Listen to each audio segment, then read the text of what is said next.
Hello, and welcome to this virtual event, Iranian Women on the Front Lines, Strategies for Change. I'm Elaine Verveer, and I direct the Georgetown Institute for Women, Peace, and Security, and we're delighted to have the opportunity to bring this program to you today. We again turn the spotlight on the state of women's rights in Iran. Today, we are happy to launch the second program in our two-part series. We will hear from advocates, policymakers, and Iranian women on the front lines who, despite threats to themselves and their families, despite barriers imposed to undermine their rights and silence them, they continue to persist, to mobilize and demand change, no matter what they are up against. Also, events continue to unfold in Afghanistan as we meet, and the fate of women human rights defenders there is also of grave concern. It is worth noting that they are receiving support from a network of women's rights activists in Iran. There are strong ties between the two. We have an exceptional group of speakers today, and I, like all of us, look forward to hearing their recommendations on what can be done to advance progress and how the international community can best support women in Iran who are struggling for their rights. After all, women's rights are human rights, and this cause should engage us all.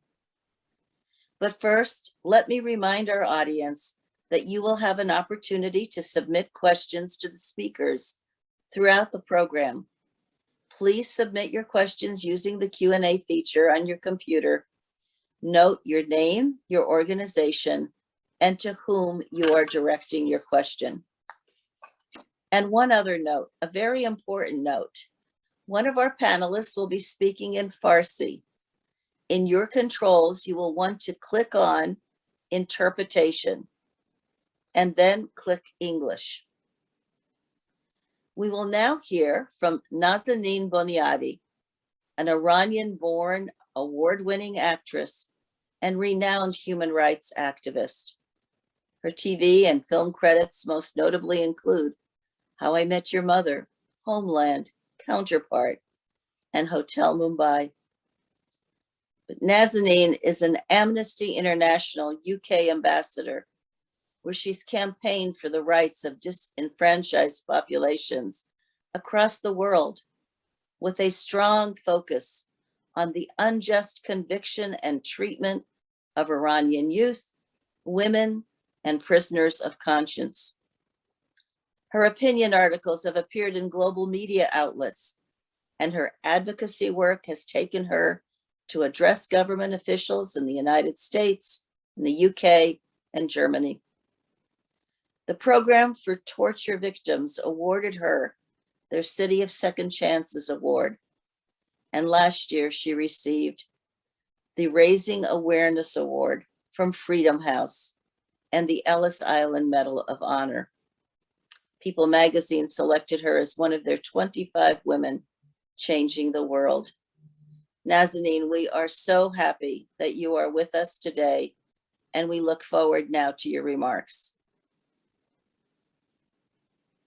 Thank you for your kind introduction, Ambassador Verveer, and for your continued commitment to amplifying the voices of Iranian women. I'm honored to be in the presence of some of my heroes today. I'm in awe of Narges Mohammadi and Narges Mansouri, who continue to risk repeated imprisonment, persecution, and harassment inside Iran to demand equality and justice for their compatriots. Masih Alinejad has not allowed a foiled kidnapping plot by the Islamic Republic or the unjust imprisonment of her brother in Iran stop her staunch activism here in the United States. Azadeh Pourzand has bravely devoted herself to freedom, justice, and equality in Iran after the Islamic Republic subjected her father to over a decade of unspeakable indignity and injustice, which resulted in his death. And Shahzad Semsar de Boissesson, whose family also suffered political persecution, has used her considerable platform to shine a light on the deterioration of human rights in our homeland. Thank you all for being my mentors and inspiring me to be and do better every day. Since I first spoke at Georgetown 3 years ago, the fight for human rights and women's rights in Iran continues. Unfortunately, the risks are as dire as ever, which is why many of us were horrified that in April of this year, Iran was elected to the UN's Commission on the Status of Women, the Intergovernmental Organization's top legislative body on women's rights. And as all eyes are on Afghanistan, those of us whose families experienced the rapid reversal of hard-won gains in women's rights at the inception of the Islamic Republic of Iran are aghast as Afghan women and girls are being robbed of their futures under the emerging Islamic Emirates of Afghanistan. We know all too well just how important it is that women's rights are at the center of any global approach to countries like Iran and Afghanistan. Before the Islamic Revolution, Iran's Family Protection Act had offered women considerable legal protections. For example, it stopped men's unilateral power in divorce, child custody, and polygamy. And notably, the minimum age of marriage for women was raised first to 15 and then to 18. But these gains were eliminated by the revolution, after which the age of marriage was lowered first to 13 and then to 9. Women could no longer show their hair in public or travel without the permission of their husband or next male kin. In 2002, the Majlis, or Parliament, raised the age of marriage back to 13 for girls, but the Civil Code still allows girls as young as 9 to marry with the consent of their father or the permission of a judge. For more than 40 years, women in Iran have not only been fighting against compulsory hijab, but also for their right to choose what they can study and what jobs they can hold. Women are forbidden from becoming judges, serving on the Guardian Council, becoming president or supreme leader. Although the Islamic Republic doesn't officially forbid women from entering the most arenas of the workforce, Article 1117 of their civil code stipulates that a husband may ban his wife from any technical profession that conflicts with family life or her character. The bitter reality is that the Islamic Republic has become an apartheid state for women who are segregated from men in the workplace, in classrooms, and at beaches, are banned from attending sports arenas, riding bicycles, and singing solo in public, and have to sit at the back of the bus. Today, according to the World Economic Forum's Global Gender Gap Report, Iran ranks 150th of 156 countries. There are still no laws that protect women from domestic or gender-based violence. It's hard to believe that this is the same country in which women gained the right to vote 8 years before women in Switzerland. To negate these as cultural differences dismisses the countless Iranian women who are risking everything for their basic rights. It's offensive, and more importantly, it's a dangerously false narrative designed to protect the existing systems of patriarchal misogyny within such countries. Some might ask why the United States should even care about supporting women's rights in Iran and around the world. While we know there is much work to be done to end discrimination and violence against women here at home, we must recognize that the status of women and girls and the stability of nations go hand in hand. Countries with the most discriminatory laws and cultural attitudes towards women tend to also experience the greatest unrest and turmoil, which in turn directly impacts global stability. That's why it's crucial that our solidarity with women fighting injustice is not confined by our borders or swayed by our politics.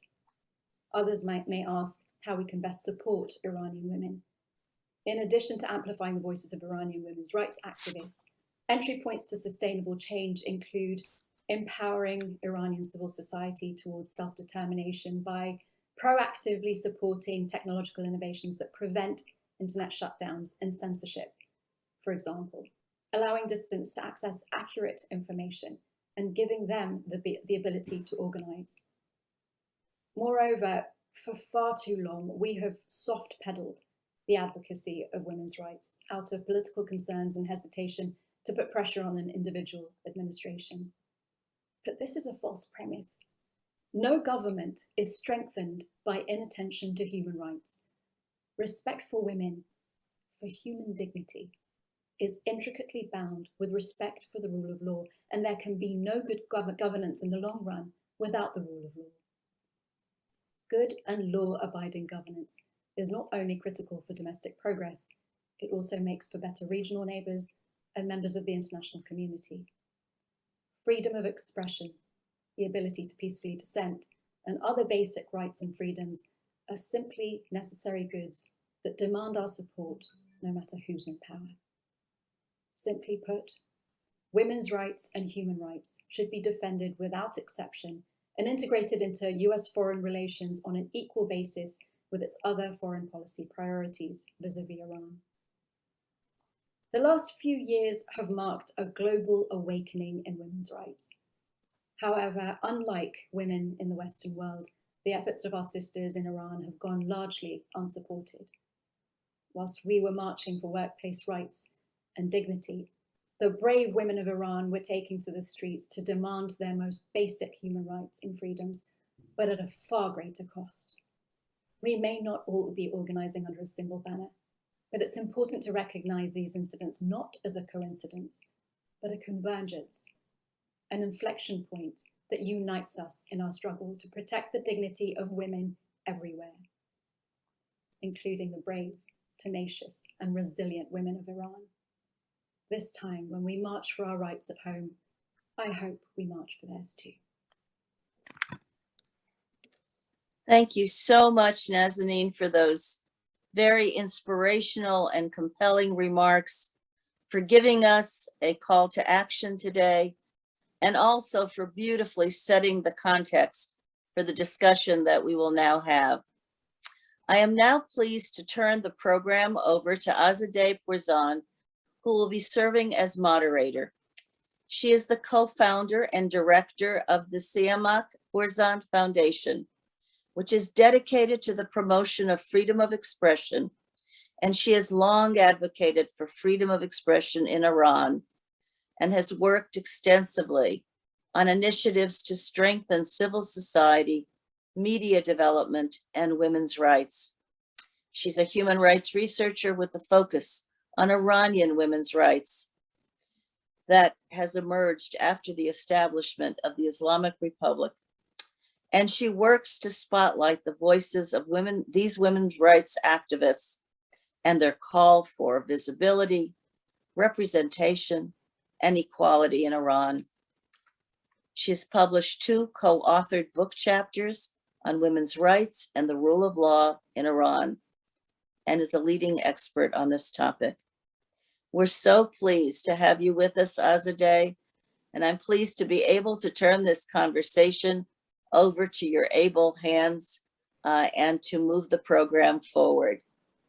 On to you. Thank you so much. It's an honor to be here, and thank you, Ambassador Verveer, for your kind introduction and for being the force behind such an important panel. I would also like to thank Georgetown's Institute for Women, Peace and Security for always working to support women's rights and human rights of women around the world, and in particular in Iran, and now as we see in Afghanistan. I would also like to thank Ms. Shahrzad Semsad de Bouswan and Ms. Nazanin Ansari for all their work and support of women's rights activism in Iran. And of course, last but not least, absolutely not least, to thank our incredibly courageous and just inspiring panelists that we have today, who will tell us about their experiences of what it means to lead against all odds and to seek change and to seek equality and far beyond in a country with, as Nazanin Boniadi just reminded us, with a history of equality for women and with an unfortunate circumstances in today's Iran. With that in mind, I invite all of you to watch a video that sets the historical context for women's rights plight in post-revolutionary Iran, but also gives us a picture of what Iran looked like before the Islamic Republic. Thank you.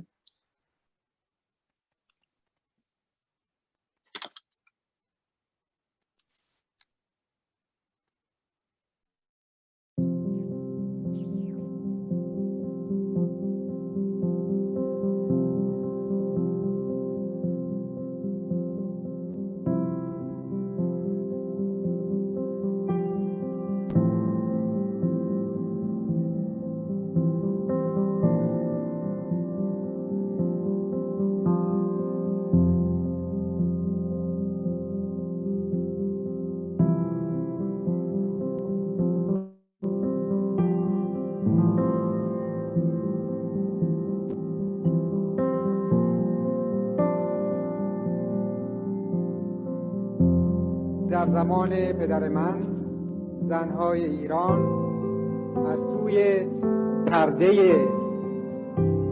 به اصطلاح حجاب، ولی به عقیده من از پرده غفلت و نیستی خارج شدند و در زندگی محدود اجتماعی، یعنی به خصوص در قسمت فرهنگ و بهداشت و بعضی مشاغل دیگر وارد شدند.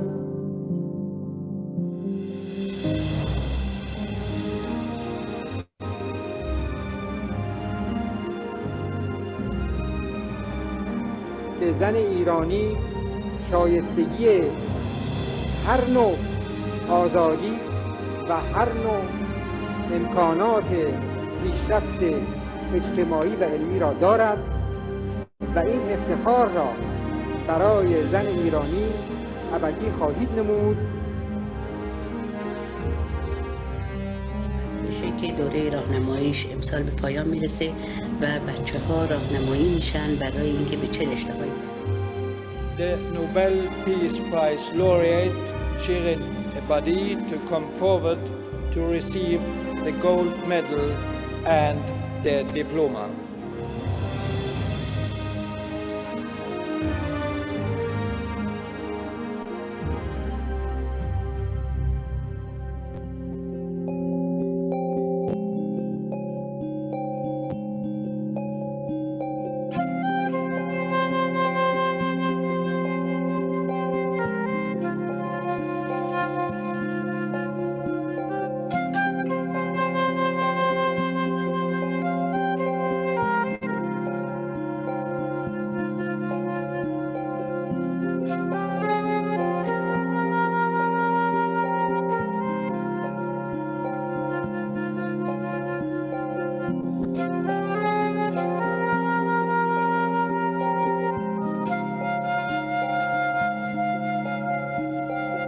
La police libère les forteresses de la discrimination contre les femmes.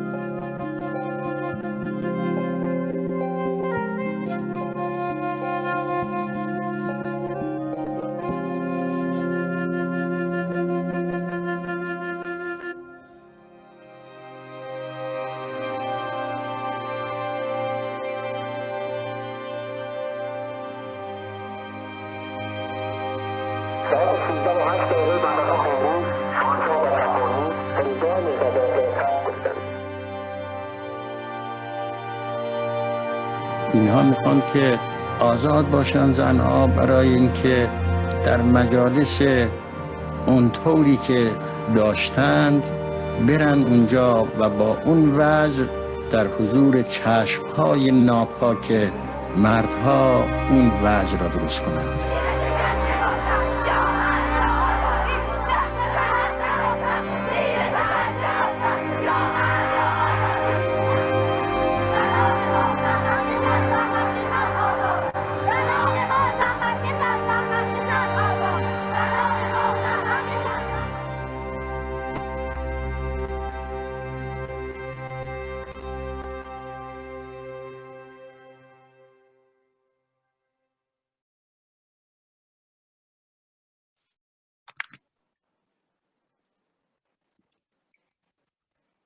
Thank you very much for watching this video. It's the second time I watched this video, and both times I have felt very emotional after watching the contrast that we see. Moving on to our incredible panel today and the discussion that will follow, I would like to just very briefly set the stage that, as you may have read in the invitation, this event is about spotlighting the leadership and the courage of Iranian women, human rights activists, journalists, lawyers, and others alike, who have bravely been fighting for their rights in the past few decades in Iran. I think what stands out about this event, and in my experience makes it quite unique, is that we have a wide diversity of individuals in this panel who are both from inside Iran and in the diaspora, who come from different generations, young and the older human rights advocates, as well as working at the intersection of a number of different human rights violations, such as not only women's rights, but also labor rights, the question of the death penalty and freedom of expression, and so on. I read on the website of the Institute, of the Georgetown Institute for Women, Peace and Security, that there is now actually increasing data that shows that focusing on investing in women and beyond merely equality onto all other spheres of life, may it be political, social, or economic, will ensure political stability and economic growth in a country. I would like to add more explicitly to that list, freedom and justice seeking, which really has been the case in Iran. Iranian women, human rights advocates, grassroots or on international, on the more well-known international level, have truly been at the forefront of seeking justice, seeking equality, and seeking freedom, as well as the way Nazanin Boniadi said it beautifully, human dignity. With that in mind, I would like to open our discussion by introducing one of our very well-known and wonderful panelist, Masih Alinejad, who is with us today. As many of you may know, she's quite a prominent and iconic journalist and an author and a women's rights activist. Masih and her family have paid a high price for her struggles towards human rights in Iran. And I'm so grateful that Masih is here with us today. Masih, if I can ask you today, given your experience with your online movement, My Stealthy Freedom, protesting the compulsory hijab law in Iran, which mobilized thousands of women, not only Iranian, but around the world, to support you and the women's rights movement in Iran. And also as someone who has had the recognition of the international community, an award-winning author for the book that you not so long ago you published, and for your work, I really would like to hear your thoughts about what do you think the international community should do in order to support the work of individuals, women like you, dissidents like you, activists like you, and also all those who are working inside the country, maybe the less well-known grassroots activists. And what has been your experience in advocating for what you think the international community must do to support the Iranian women's rights and human rights movement?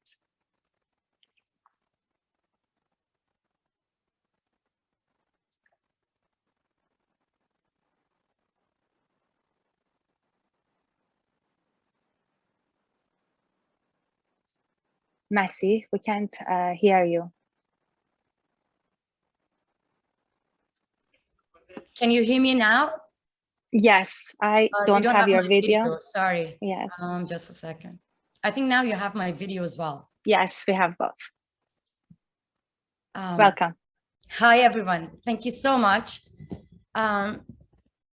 First of all, I have to say that I'm very amazed that women from different backgrounds in different, political activities, civil society joining to this campaign. And also to join, I don't hear anything. You sure you're hearing me? I can hear you. So because for a minute, I lost your voice as well. So you asked your first question, yes? I have to talk about the international community? Yes, my question is about the role that you think the international community should play. I hear you perfect now. Everyone hearing me? Okay, I have your voice now. Yes. Okay, when I was in Iran, I have to start with that. When I was in Iran as a young teenager activist, joining student activities, to be honest, I was very vulnerable. So that is why I believed in the power of international community. As a young teenager in my village, I got arrested just because of spreading pamphlets against the government. So I got into prison when I was very, very young. I was only 19-year-old. And then I became a journalist. I got expelled from Iranian parliament. Again, I had hope on international community. I became a columnist. Again, I got myself into trouble. Then my hope was international community. As all of you know that, now I got expelled from everywhere, from my beloved homeland. So I started my campaign against compulsory hijab, where brave women from inside Iran sharing their own experiences and telling me to just be their voices. That's all. That was the first time that I lost hope. And I realized that the truth about the international community is different. Please don't get me wrong. I still have hope on them, but here is the right place to criticize international community and why I lost my hope. That is why I want to start from a simple question. Right now, what is going on in Afghanistan is horrible. All of us, I am sure, we cried for the women of Afghanistan who overnight lost their hope because of Taliban took over Afghanistan. Be honest with me. Are you happy with international community and with all they have done to women of Afghanistan? If you are not happy here, then that's the truth. What happened to women of Afghanistan has been happening to the women of Iran for 42 years. We, the women of the Middle East, are alone in our fight against tyranny, in our fight against extremism, in our fight against oppressors. And here I want to actually give you an example. When I came to the West, and especially when I moved to the United States of America, I realized that the international community and especially the United Nations is not united body, is not a united body. The international community is divided because of political agenda, because of commercial interests. In the United Nations in April, the Islamic Republic, I cannot even believe that what I'm repeating now, I'm going to repeat it. The United Nations actually choose the Islamic Republic for its own top women's body. And at least 4 democratic countries actually voted for Islamic Republic to monitor women's rights and human rights globally across the world, which I want to actually express myself here. That actually give us a better picture of what international community can do to us and how they betray us.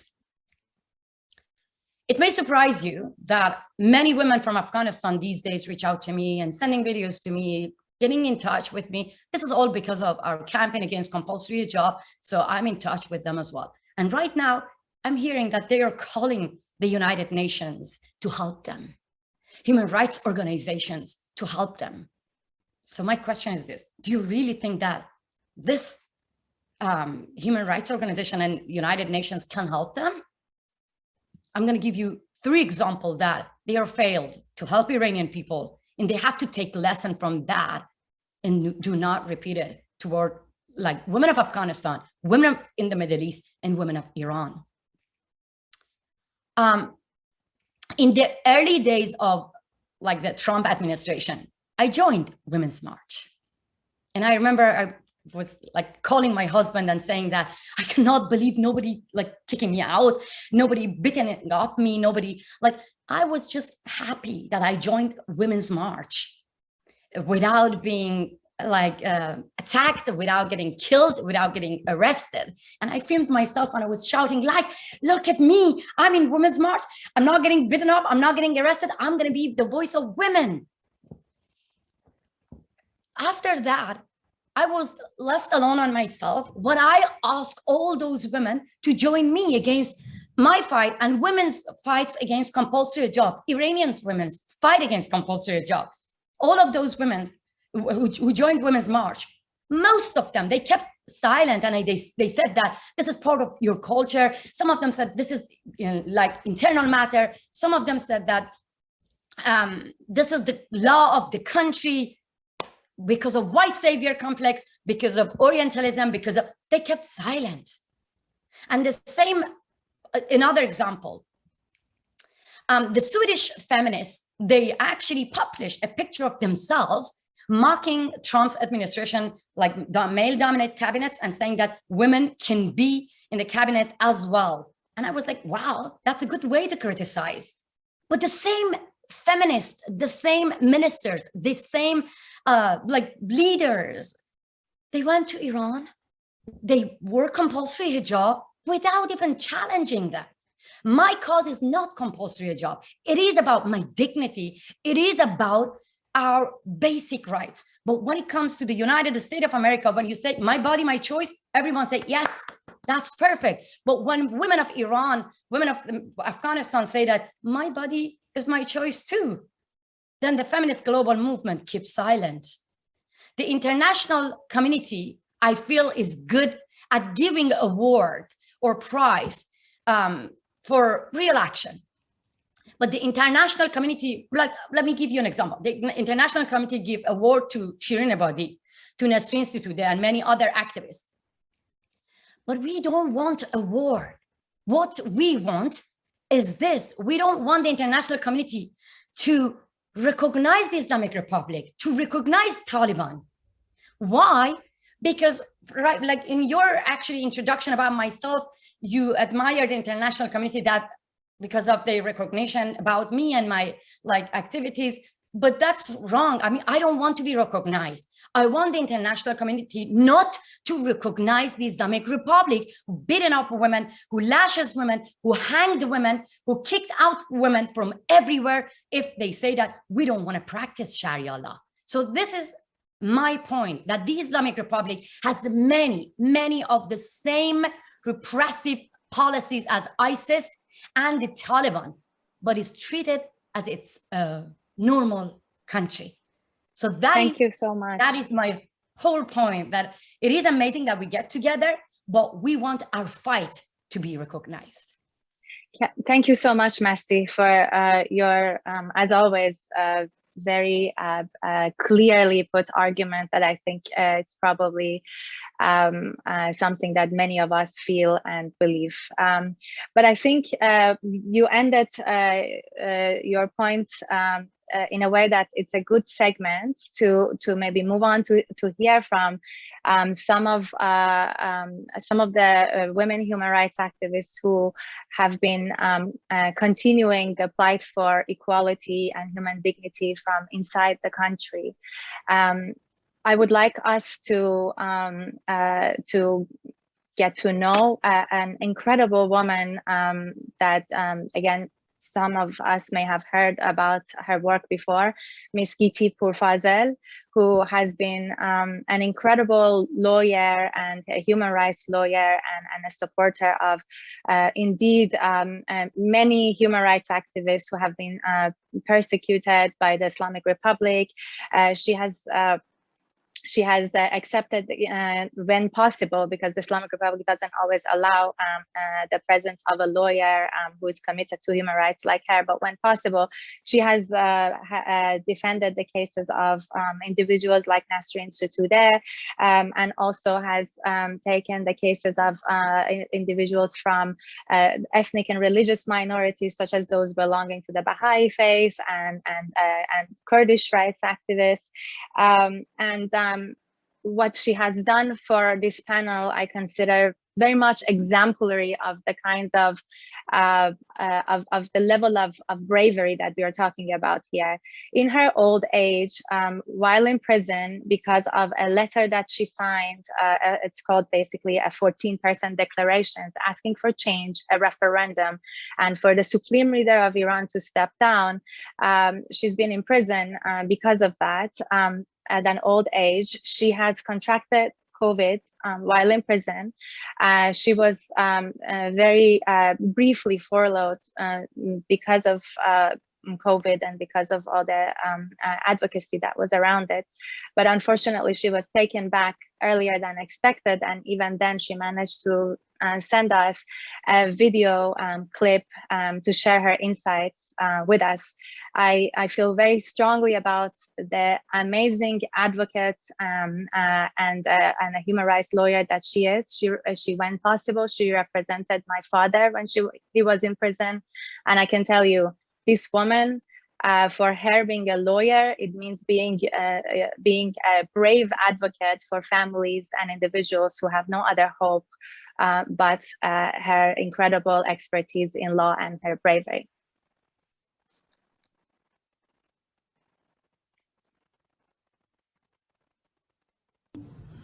درود به عزیزان دور از ایران. من گیتی پورفاضل هستم، وکیل بازنشسته دادگستری. در سال 1356 پروانه وکالتم رو گرفتم و با 2 فرزند خردسالم به پاریس رفتم برای ادامه تحصیل.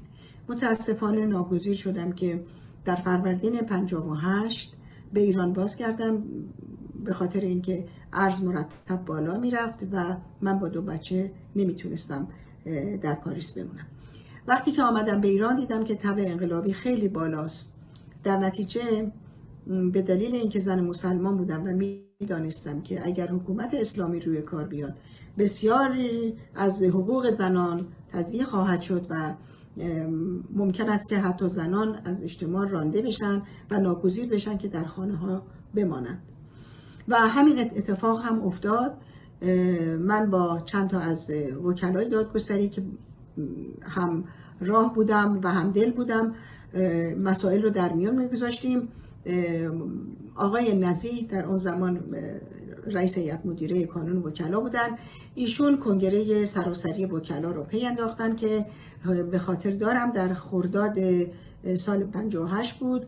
3 روز این کنگره به طول انجامید و در اون تنها زنی بودم که سخنرانی کردم و گفتم که حقوق زنان در آینده به چه صورتی تضییع خواهد شد و خاطر نشان کردم به وکلا و قضاتی که در دانشگاه فقه خونده بودن، اصول خونده بودن و به هر حال با احکام فقهی کاملا آشنایی داشتن و ما به خصوص گوشزد کردم که از روحانیت شما نمیتونید انتظار داشته باشید که به حقوق زن و به خصوص به برابری جنسیتی بین زن و مرد باور داشته باشه و اون رو بخواد اجرا بکنه.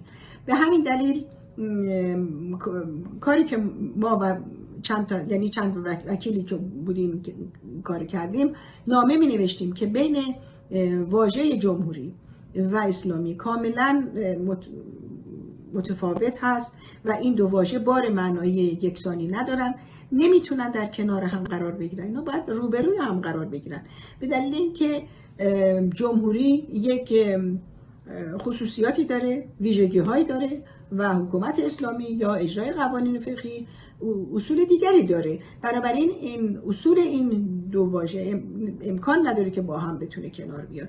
در نتیجه اینها رو در روی هم قرار میگیرن. البته این نامه‌های سرگشاده ما هرگز بهش پاسخ داده نشد، ولی باعث شد که یه مقداری تب انقلابی به خصوص در میان خانم‌ها پایین بگیره و همین امیدواری بود.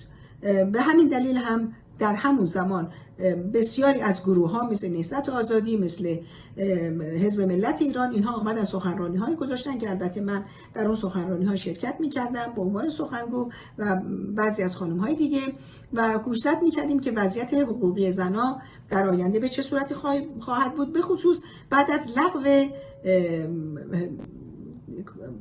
به اصطلاح قانون حمایت خانواده که دیگه کامل مسجل شد که چه وضعیتی زنان ما خواهند داشت. به هر حال در سال 62 پروانه های 56 وکیل که من جزوش بودم بدون هیچ دلیلی لغو شد و فقط آقای محمدی گیلانی نوشته بودن که این وکلا صلاحیت وکالت ندارن. در نتیجه من دیگه نمیتونستم کار وکالت انجام بدم، ولی شروع کردم به مطالعه بیشتری کردن، به خصوص در مورد مسائل فقهی، به خصوص در ادیان مختلف ابراهیمی، که ببینم چه ارتباطاتی اینها با هم دارن و با همین باعث شد که من رو در سمینارها دعوت میکردن، مقالات رو مینوشتم، منتها نمیتونستم اینها رو به صورت علنی و آشکار چاپ بکنم. در نتیجه به صورت ایمیل اینها معمولا انتشار پیدا میکرد.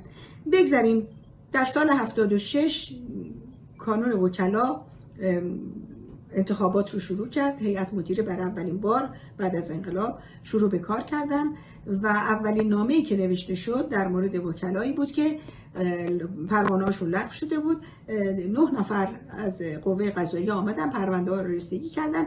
کسانی که با گروه و دسته سیاسی کار نکرده بودن پروانه‌هاشون رو پس دادن و اونهایی هم که در زندان بودن بعد از اتمام مجازاتشون پروانه‌هاشون قرار شد که بتونن بگیرن.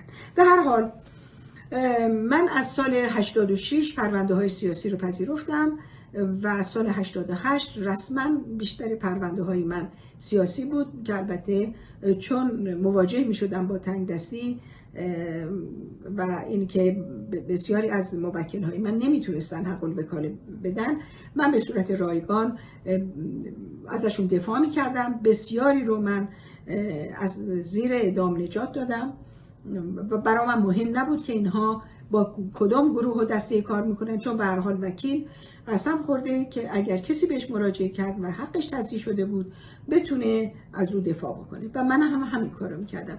خوشبختانه همین باعث شد که من بتونم اون دینی که خودم احساس میکردم به جامعه‌ام ادا بکنم و وقتی که اونها به خصوص کسانی که براشون تقاضای اعدام شده بود وقتی که مواجه میشدن با 10 سال مجازات یا 8 سال مجازات، به هر حال همیشه منو دعا میکردن و دعاهای اونها بدرقه راه من بود و همین برای من کافی بود.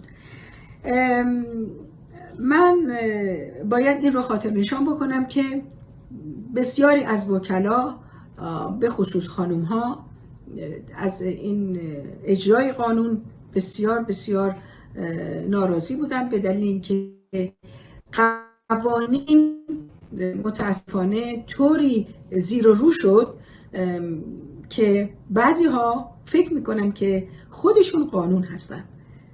قانون رو همون قوانین هم که خودشون تصویب و تدوین کردن اجرا نمی کنن، خودشون رو بالاتر از قانون میدونن و همین باعث شده که در کشور من هرج و مرج ایجاد بشه. چون وقتی که کسی حالا ضابط قضایی هست یا در مسندی نشسته خودش رو بالاتر از قانون بدونه، نمیتونه در صحبتاش بگه که قانون در ایران برای همه مساویه. نخیر، قانون در ایران برای همه مساوی نیست، برای اینکه بسیاری رو ما میبینیم که کارهای خلاف میکنن، اعمال خلاف انجام میدن و از قانون هم فرار میکنن. یا اصلا اگر که ما به عنوان زندانی تفهیم به ما میشه که شما تبلیغ علیه نظام کردین، نه، ما تبلیغ علیه نظام نکردیم. تبلیغ علیه نظام زمانی شد که اولین پرونده اختلاس بیرون آمد و همین این تبلیغ علیه نظام بود.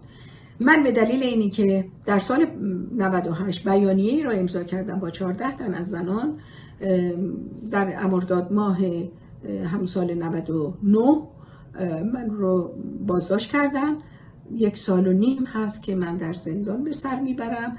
الانم به دلیل اینکه کرونا گرفتم آمدم بیرون و خوشبختانه بهبودی پیدا کردم. 2 مرتبه باید که روز شنبه مراجعه بکنم با وکیلم و فکر میکنم که 2 مرتبه منو به زندان برگردونن. ولی اون چه که برای من مهمه اون هستش که یک روزی ببینم که زنان ایران به حقوق انسانی خودشون رسیدن، چون ما زنان ایران هنوز از حقوق اولیه انسانی خودمون محروم هستیم. یک زن حتی در سن من، یعنی در دهه 70، اگه بخواد بره گذرنامه بگیره باید اجازه شوهر داشته باشه و این مغایر با قانون به اصطلاح آزادی و داشتن حق مسافرت و داشتن گذرنامه برای یک زن ایرانی از این نظر تضییع حقوق محسوب میشه. به نظر من راهکارهایی که برای بیرون برد زنان از این وضعیتی که فعلا دچارش هستن این هست که تعداد تشکل‌های زنان باید روز به روز بیشتر بشه.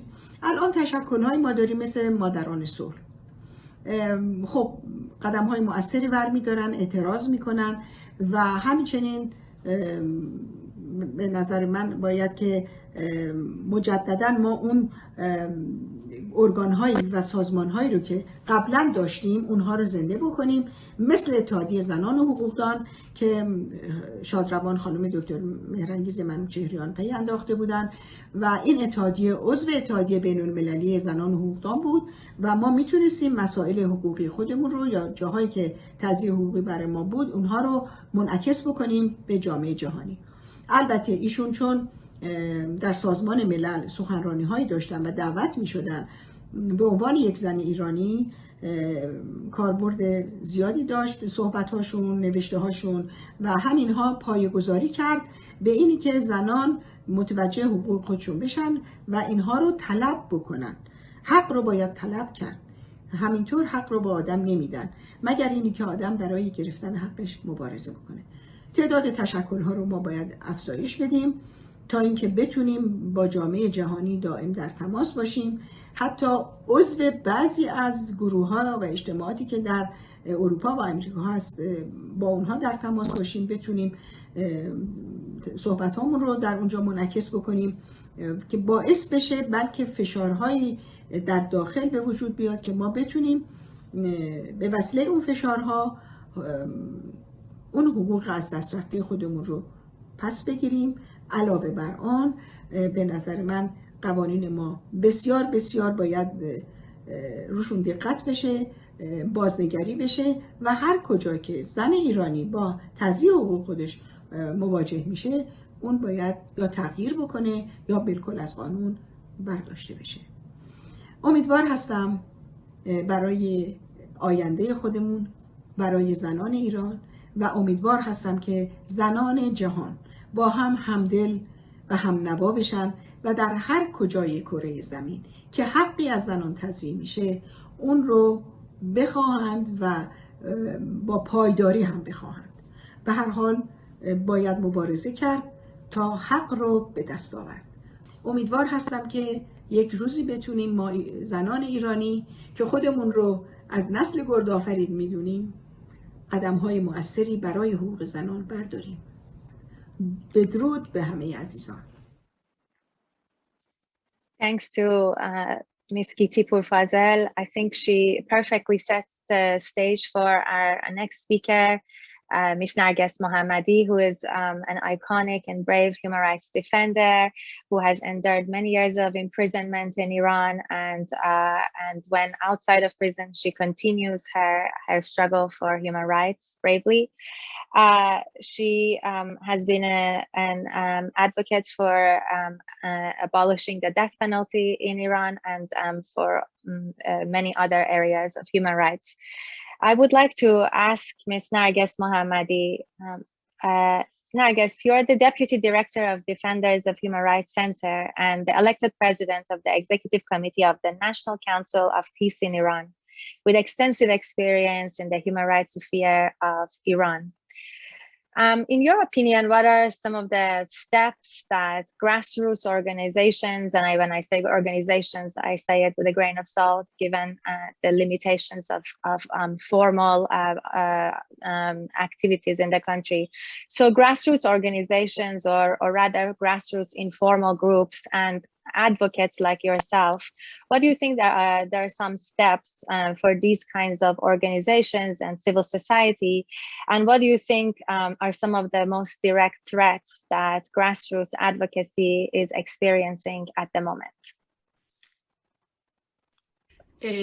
سلام عرض میکنم خدمت همه دوستان عزیز و دستاندرکاران این برنامه.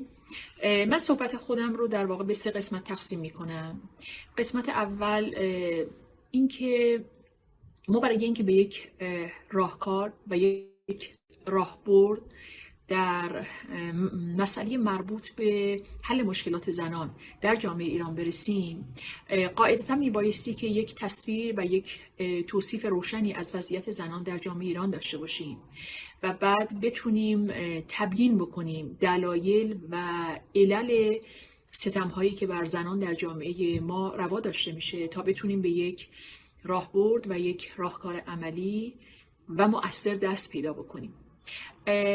در رابطه با این که زنان طی 42 سال گذشته چه تلاش‌هایی کردند، توی این فرصت فکر می‌کنم که مجالش نیست و یک بحث مفصلی هست، یک نگاه تاریخی و یک بررسی دقیقی رو لازم داره. اما من به طور خلاصه میتونم بگم که طی 42 سال گذشته زنان تونستن با شناسایی موانعی که سر راه اونها وجود داشته به دلایل ستم بر زنان در جامعه خودشون پی ببرن و اینکه الان متوجه هستن. ببینید زنان در لایه‌های مختلف جامعه رو من دارم میگم، یعنی ممکنه که یک زن خانه‌دار و یک زن نسبتاً با تحصیلات متوسطه باشه تا یک خانومی که تونسته خودش رو به رده‌های بالاتر فعالیت اجتماعی، سیاسی، مدنی، اقتصادی و یا فرهنگی برسونه.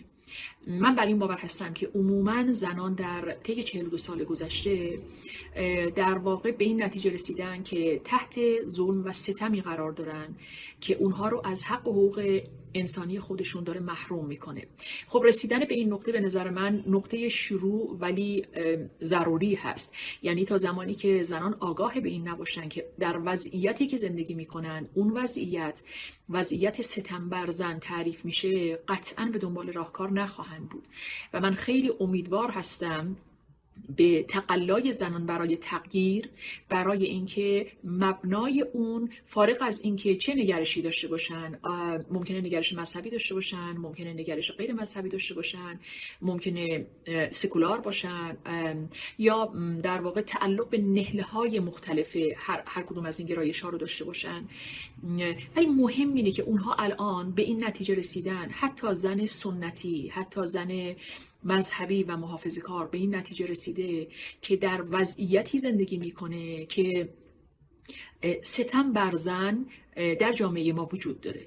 حالا بر اساس گرایش‌های اونها ممکنه که در تبیین دلایل این ستم نگاه‌های متفاوتی وجود داشته باشه.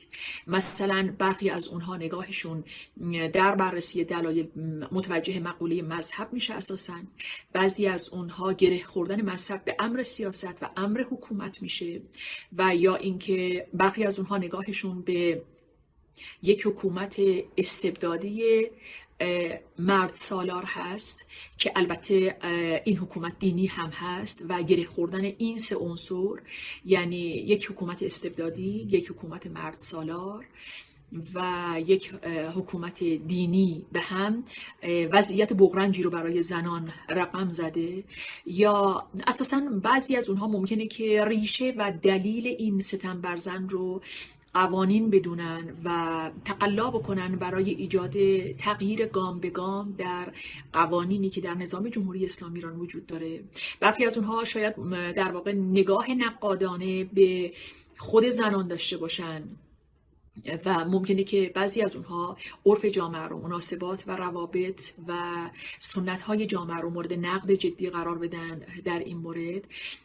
اما من فکر میکنم از اونجایی که خاستگاه‌ها و در واقع مرجع این زنان میتونه متفاوت باشه که این به یک تکثری در زنان انجام میده، اما همین نقطه اشتراک اونها، یعنی اینکه ما زنان از هر گروه و از هر نهله و از هر جریانی که باشیم معتقد بر این هستیم که ستم بر زن وجود داره، اونها رو مصمم کرده برای ایجاد تغییرات. در زمینه راهکارها هم راهکارهایی که اندیشیده میشه و این عرصه های تقلای زنان میتونه خیلی متفاوت و متکثر باشه که به اعتقاد من این نقطه قوت جنبش زنان در جامعه ایران هست که طی دوره‌های مختلف راهکارهای متنوعی رو در پیش گرفته و به دستاوردهای جدی هم رسیده. مثلا اینکه گروه زیادی از زنان در جنبش‌های اجتماعی که در دوره‌های مختلف در جامعه ایران وجود داشته قدرت گرفته، بالا اومده و تونسته تغییرات قدرتمندی رو در سطح جامعه در لایه‌های مختلف به وجود بیاره، معتقد بودن این زنها توی مثل این جنبش‌های اجتماعی که به یک سری فعالیت‌های مدنی رو بیارن. فرض کنید از تأسیس NGO-های مختلف، نهادهای مدنی مستقل مردمی، تا دیدن آموزش‌هایی برای اینکه بتونن نقش خودشون رو به طور مفید و مؤثر در این جنبش‌های اجتماعی، در این نهادهای مدنی، در این فعالیت‌های مدنی ایفا بکنن، تا کسانی که در واقع نگاه ساختار شکنانه سیاسی و قانونی داشتن، در کنار همدیگه تونستن در واقع یک فصل جدیدی برای ایجاد تغییر در وضعیت زنان رو رقم بزنن. هر کدوم از اینها دستاوردهای خاص خودشون رو داشته، یعنی اینکه فعالیت‌های مدنی زنان در حوزه‌های مختلف تونسته اونها رو در مسیر دستیابی به حقوق خودشون ورزیده تر و کارآمدتر و با میزان آگاهی بیشتری وارد عرصه عمومی در جامعه بکنه، بنابراین بیشتر دیده بشه، مؤثرتر در جامعه ایفای نقش بکنه و همین مؤثر واقع شدن در جامعه تونسته زنان رو قوت و قدرت بیشتری بهشون بده. همینطور در رابطه با رفتارهای ساختار شکنانه من میتونم اشاره بکنم به اینکه گویا اینکه تلاش زنان طی 42 سال گذشته منجر به تغییر برای مثال قانون حجاب نشده، اما واقعیت اینه که بسیاری از زنان در جامعه ما الان زیر بار این قانون نمیرن. یعنی ممکنه ماشین‌های اونها توقیف بشه، ممکنه اونها بارها بازداشت بشن، تحت بازجویی قرار بگیرن، ممکنه اونها احکام سنگین زندان بگیرن، ولی این باعث رعب و وحشت و عقب نشینی زنان نمیشه. و الان ما در واقع زنانی رو داریم که به این قانون احترام نمیذارن، تبعیت نمیکنن و سعی میکنن حتی با پرداخت هزینه‌های سنگین ولی این قانون رو بی اثر بکنن، ناکارآمد بکنن، نامحترم در جامعه جلوش بدن، که به اعتقاد من یکی از دستاوردهای جامعه زنان هست. در مقوله نافرمانی مدنی میتونه برای جنبش‌های اجتماعی هم یک الگوی بسیار مؤثری باشه. البته نگرانی هایی وجود داره که در این سیستم سرکوبگر مسلط از نظر من یک حکومت استبدادی و حکومت دینی و مرد سالار هزینه ها خیلی بالا بره. بله، گاهی این ساختار شکنی ها هزینه های سنگینی رو به زن ها تحمیل میکنه.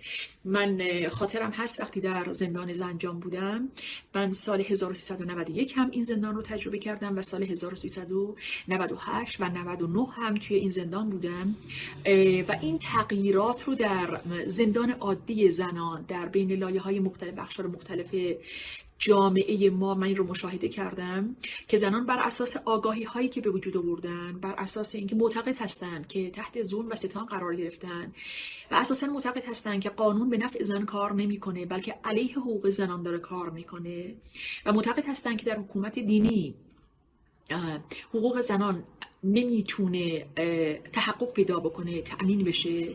بنابراین اونها دست به یک سلسله اقداماتی میزنن که نهایتاً در همین چارچوب، در همین ساختار و با همین قوانین به ضرر زنان تموم میشه. بعضی از اونها جون خودشون رو از دست میدن، بعضی از اونها متحمل حبس‌های طولانی مدت زندان میشن.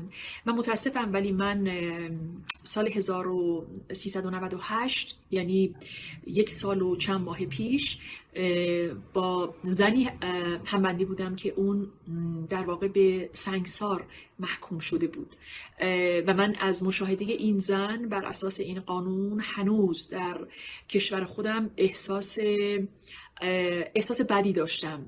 اینکه ما نتونستیم قانون سنگسار رو، ما نتونستیم قانون اجبار حجاب رو، اجبار نوع پوشش رو، ما نتونستیم هنوز قانون طلاق رو یا ارث برابر رو یا سایر مسائل رو به خصوص در حوزه قوانین مدنی به نفع زنان تغییر بدیم.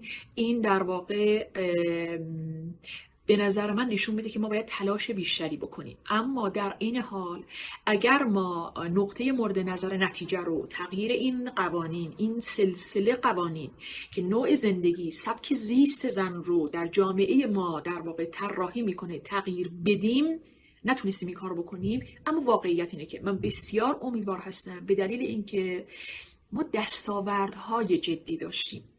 بنابراین من خیلی یک بعدی قضیه مربوط به وضعیت زنان رو، تغییر به نفع زنان رو نگاه نمی کنم. علیرغم اینکه یکی از دغدغه‌های جدی من تغییر قوانین به نفع زنان بوده و هست و تلاش زیادی کردم، اما با توجه به ساختار سیاسی و قوانین نظام جمهوری اسلامی ایران این رو در واقع هنوز نتونستیم ما بهش دست پیدا بکنیم. ولی واقعیت اینه که در کنار اون ما دستاوردهای خیلی خیلی جدی داشتیم، دستاوردهایی که در واقع آینده زنان ایران رو بسیار روشن میکنه. ما بر اساس این دستاوردها به یک یقینی رسیدیم و اون میزان آگاهی و تلاش و تقلای زنان برای تغییر هست. به نظر من این خیلی اساسی هست، این خیلی بنیادین هست و ما فعالان زنان و فعالان حقوق بشر با دستیابی به این دستاوردها در واقع به اون نتیجه مطلوب خودمون بسیار بسیار امیدوار هستیم و من از جمله کسانی هستم که به آینده کشورم و به آینده زنان و صلح و حقوق بشر در کشورم امیدوار هستم و از همین منظر تلاش و تقلای خودم رو سعی میکنم که روزافزون داشته باشم. خیلی ممنونم از همه دستاندرکاران این برنامه. امیدوارم که در برنامه‌های بعدی هم در خدمتتون باشم و کاش ممنوع الخروج نبودم و میتونستم حضوری در این جلسات باشم، اما تا زمانی که ممنوع الخروج هستم در کشور ایران از طریق فضای مجازی در این جلسات شرکت خواهم کرد. بسیار سپاسگزارم. خیلی ممنون. Thanks very much to Ms. Narges Mohammadi for the wonderful remarks. Our next panelist is Ms. Narges Mansouri, who is also a prominent woman human rights advocate focusing on labor rights and has also endured imprisonment and persecutions for the important work that she does. My question to her, as somebody who has been an outspoken activist for workers' rights in Iran and as a member of the Workers' Syndicate of Tehran and Suburbs Bus Company, is regarding intersectionality of the Iranian women's movement and the Iranian labor rights movement. As Ms. Mohammadi mentioned, there is an increased awareness among different groups of women in Iran and a common ground for reaching change, equality, and justice and dignity. I would like to hear your opinions about how do you see the relationship between the two movements that you have worked with in order to pursue human rights in Iran. And I would like to also tell our audiences that there will be a translation, a live translation for this panelist as well. Thank you.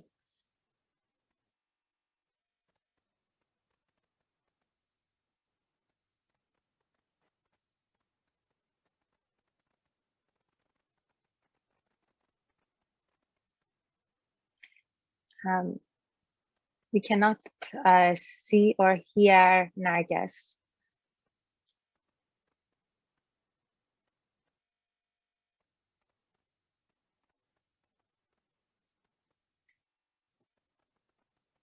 Ms. Ansari, is it possible that you go ahead with translations in case there is some sort of a technical difficulty, because she's also dialing in from in country? Okay. صدای منو دارین؟ بله؟ خب.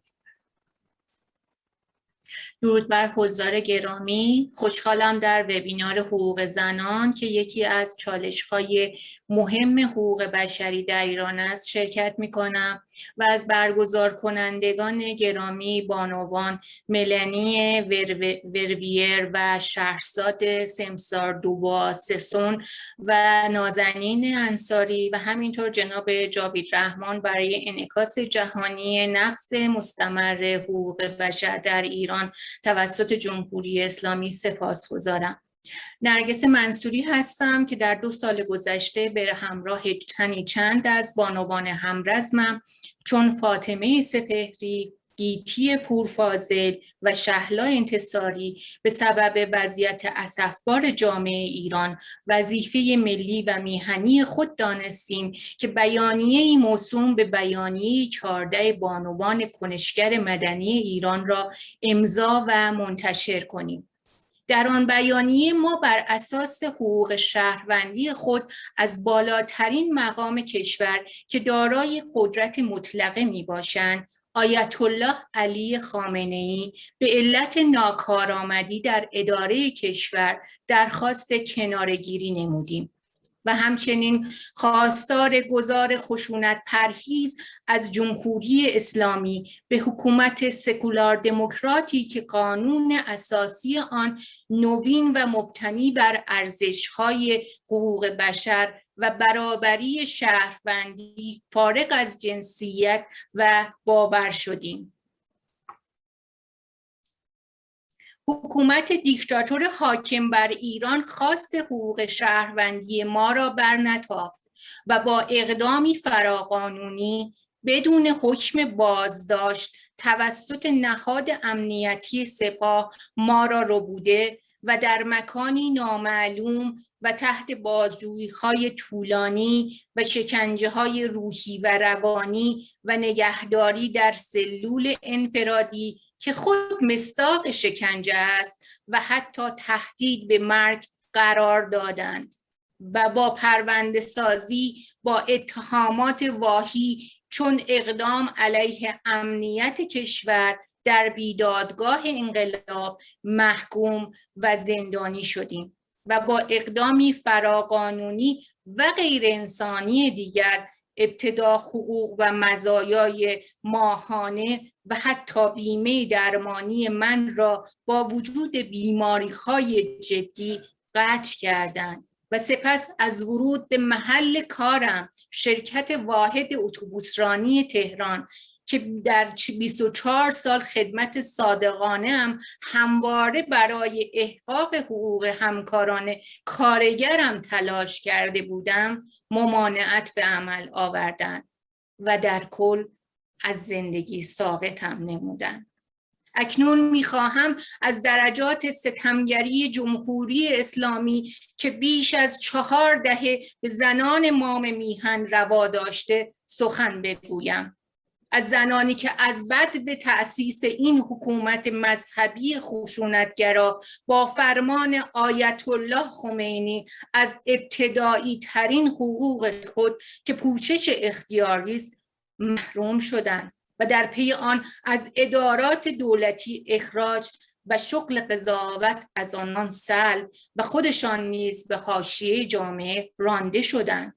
از فرمان زنستیزگرانه دیگر آیت الله خمینی لغو قوانین مترقی حمایت از خانواده و تصویب قوانین تبعیض‌آمیزی که در آن زنان ایران که نیمی از جامعه بودند شهروند درجه دوم و نیمه انسان محسوب شدند، به طوری که آپارتاید جنسیتی تمام عیار در این حکومت دینی پدیدار شد، از جمله نداشتن حق طلاق، حق حضانت فرزند، حق ارث برابر، حق سفر، حق اشتغال، حق پوشش اختیاری، حق آوازخوانی و رقصیدن، حق دوچرخه و موتورسواری و حق ورود به استادیوم ورزشی.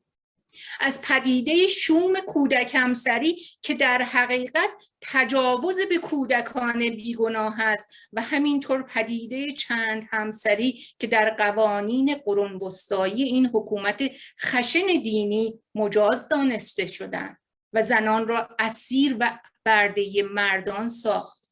از جنایت ضد بشری اسیدپاشی‌های زنجیره‌ای اصفهان که به بهانه طرح صیانت از حجاب و عفاف با فرمان امام جمعه شهر که در واقع نماینده ولایت مطلقه آیت الله خامنه‌ای است، بر سر و صورت ده‌ها دختر زیباروی ایران اسید پاشیده شد و زندگیشان را تباه کرد و عامل این جنایت و اسید پاشندگان بدون مجازاتی در شهر رها شدند.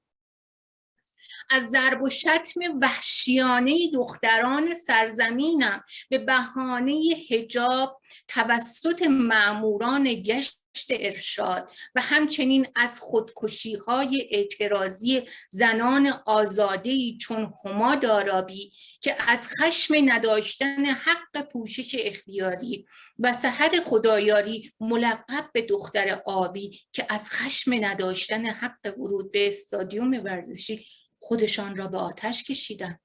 از قتل فجیع زهرا کاظمی، زن خبرنگار ایرانی تبار کانادایی که توسط شکنجهگران این رژیم ضد بشری اسلامی در زندان اوین رخ داد. از به خون غلتیدن ندا آقا سلطان توسط ماموران آتش به اختیار آیت الله خامنه‌ای در جنبش 88 که نماد اعتراضات خیابانی ایران شد و همینطور از تجاوز وحشیانه بازجویان به دختران معترض در شکنجهگاه کهریزک.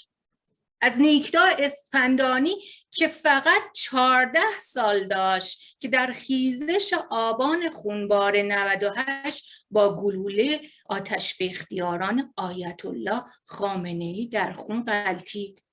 از مادران قهرمان پرور سرزمینم که در این 43 سال حکومت دیکتاتوری فرزندان حق طلبشان توسط عاملان هایشان گذاشته شد. از ویدا موحدخا ملقب به دختران انقلاب و صبا کردافشار و یاسمین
I think we lost for a few seconds Narges Mansouri's video and audio, but thankfully we heard the statement in English, and we're grateful for her contribution.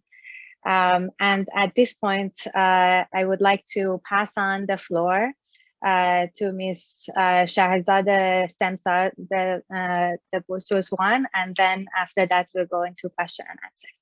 Thank you. Thank you all. Very emotional to listen to these women.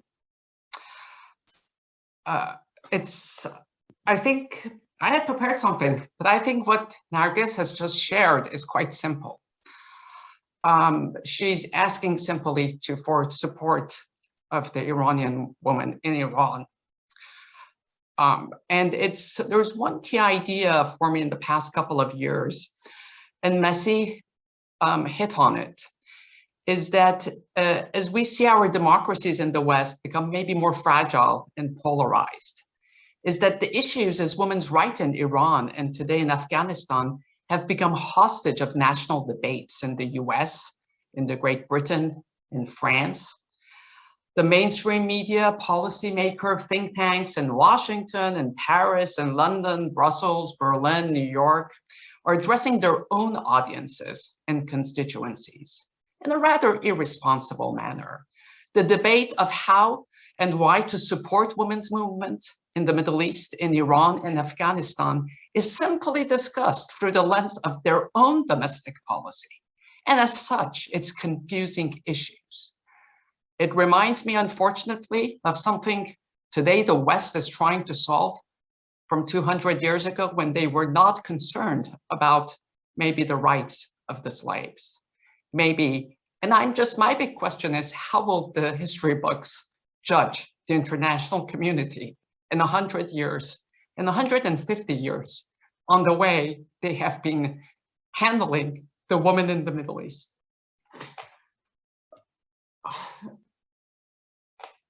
Narges, Masih, Narges, Giti, very different generations. And they are the ones today from 3 different generations fighting for the Iranian woman. They're echoing Afghan women, they're echoing many women in the Middle East. And obviously, there is little to add to Narges's request, very little. There is very little to add to Masih's request of simply not judging and telling us what is our culture and what do we have the right to do or not to do. Giti Pourvazel, amazing. The strength of this woman at her age, defending for over decades the right of these women. I want to just end this saying that a true nonpartisan support to these women is important. It's not about Donald Trump, it's not about Joe Biden, it's not about the Republicans, it's not about the Democrats, it's not about the oil, it's not about the foreign policy, it's not about Russia, it's not about China, it's about the women who are the victims today and who are doing the only thing they can do, because real compassion is only organized by civil society. So thank you, and I want to thank Milan and the Georgetown Institute for Women, Peace and Security. You have really given us, for the first time, panels where we are together, and we're extremely, extremely grateful for allowing us to echo this and bringing together such remarkable women. Special thanks to Nazanin and Azar for helping us run this. Thank you so much.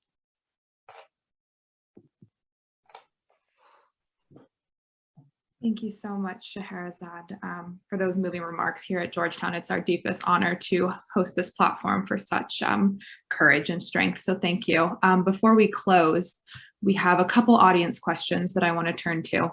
The first one here is just following up for you, Masih, on your remarks. And they're asking if you could follow up with some specific suggestions for the international community, perhaps the UN or other international bodies, on what action they can be taking right now to address many of the issues raised today. That's a very good question. I'm going to be honest. I got emotional as well by all the remarkable and amazing speech that I've heard from Narges Mansouri. And my heart is broken as well when I hear the names of those activists who are right now in prison, Sabah Kordafshari, Yasaman Aryani, and I want to actually mention about the mothers of those people who got killed in Iran protests who never had a chance to speak in international media. First and most important thing that the international community can do, instead of listening to those who are lobbying for the Islamic Republic, who are changing the narrative of the human rights abuse, instead of supporting and giving voice to the freedom fighters, the mothers of those people who got killed, they're trying to give their platform to those who are trying to change the narrative and saying that let Iranian people make decision for themselves because the reform is going on. They're trying to manipulate our cause. They're trying to actually recognize the reformist group and telling that, well, listen what to Javad Zarif says. Listen to what of the activists, the reformist activists trying to do within the society. So I think the international community should give the platform more to those who live inside Iran, the mothers of those people who got killed, in saying that we have two massive protests in Iran. People within the society took to the street and saying that Islah talab, usulgara, dige tamum majara. It means that the time for the reform is gone. We want to get rid of the Islamic Republic. I have a simple question. International community, especially human rights organization, what you want from yourself, this is what we want you to want from Iranian people in the Middle East as well. One example, when travel ban happened, when Burkini ban happened, what did you do? You all got united. The women's march everywhere. Why? Because you cared about your dignity. To me, dictators are more united than women's rights activists. Oppressors are more united than freedom fighters. We have to keep our sisterhood, and we have to think about bipartisan support and sisterhood. As Shahrzad amazingly mentioned, doesn't matter who's in power. Doesn't matter actually what kind of politicians running like for a presidential election or anything. What is important is my body, my dignity, my rights as a woman. And it doesn't matter whether I live in America, I live in Iran, I live in Saudi Arabia, I live in Afghanistan. And I cannot understand that. Why? Why now the whole world is not saying that any female politicians who go to Iran or who legitimize Taliban, who legitimize Islamic Republic, why we shouldn't name and shame them? Why? If there is a tournament in France or America and the condition is this, all women are allowed to attend to this tournament if they remove their hijab, like saying that Muslim women should remove their hijab. What would the international community do? This is happening right now in Iran. The Islamic Republic said all the female athletes, feminists, politicians, actresses, tourists should obey compulsory hijab and obey Sharia laws, but you keep silent. In my opinion, first, we have to name and shame all those female politicians and feminists. I mean, you might not like this word, name and shame, all of those who saying that compulsory hijab is part of the culture. And instead of recognizing Sabah Kordafshari, 22 years old activist who are in prison, Yasaman Aryani, 24 years activist who are in prison, they just give award to some of the activists, but at the same time, they reward their own oppressors. Don't. This is our goal, and this is, I think, the international community can do. Do not reward and award and legitimize an oppressive regime. Do not recognize Taliban and Islamic Republic. That's all. If Taliban and Islamic Republic come to the West and telling you that you have to cover yourself every day, you have to follow the Sharia law every day, then you won't be able to go to school, what would you do? Do the same for your sisters. That's all. Thank you, Masih. And I want to add only one thing. Don't think that I'm safe here in America and saying that. No. Islamic Republic is like coronavirus. Taliban is like coronavirus. If you don't recognize your sister's fight within the society, then you are going to be in danger. Doesn't matter where you are. Like me. This is the first night that I'm in my own house. So Taliban, the Islamic Republic can infect the rest of the world if international community recognize them and keep silent. Thank you so much. We have one final question here, and Azadeh, if you don't mind translating, and then we'll give the floor to Narges. The question here is, from listening today, it's clear that Iranian women's rights activists receive threats and retribution from the Iranian regime because of their advocacy. The question is, how did you decide, and what was the decision like to persist in your advocacy work despite the threats, and what keeps you going? So perhaps Narges, if you'd like to take that question, and if you have some remaining thoughts on the question about recommendations, that's welcome as well. Mm-hmm.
Okay, sincere apologies to our audience for that technical hiccup. We'd love to get Narges's response to those questions in writing, and perhaps we can post them on our website so we can make sure that we know what her answers were and make sure her voice is there.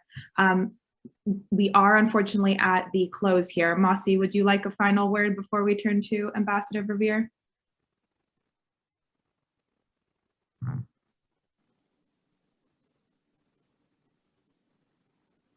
You're muted, Masih. So no, I'm not. Sorry, why did you ask me? I was waiting for Narges. That's all right. Yes, we're going to get Narges's response in writing. So the question is if you have a final word in response to that. Yes, I want to say actually, this is the same question that I always ask the mother of Pejman Ghalipur. Her son is only 18 years old. And she got 5 bullets in his chest and he got killed in Iran protest. There is another protester called Puya Bakhtiari, and he got killed in Iran protest. He got shot in head. I asked the same questions actually to them, that how you keep fighting, because both of them were beaten up by the security forces when they simply asked, why did you kill our sons?